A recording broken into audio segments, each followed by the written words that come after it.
Hello, and welcome to me talking about the Bible while Apex Legends plays in the background. Okay, so this is a story on how Jesus walked in water and crap, yada yada yada. Let's get into it. Immediately, Jesus made his disciples get into the boat. Boats are vehicles. And go ahead of him to Bethesda. They made the Fallout games.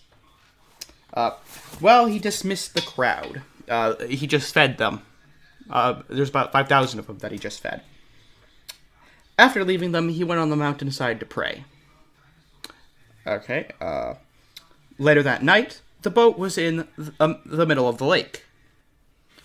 And he saw the disciples staring at the middle of the lake, and he was alone on the land. He saw the disciples straining at the oars because the wind was against them, which that isn't good. Shortly before dawn, he went out to them, walking on the lake. Because he can do that.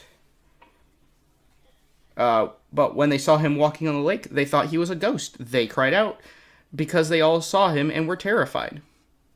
Immediately, he spoke to them and said, "Take courage, it is I. Do not be afraid."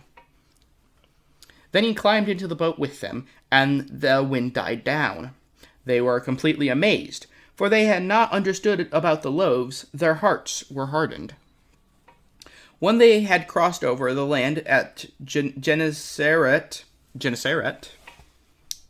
sounds important-ish, and anchored there,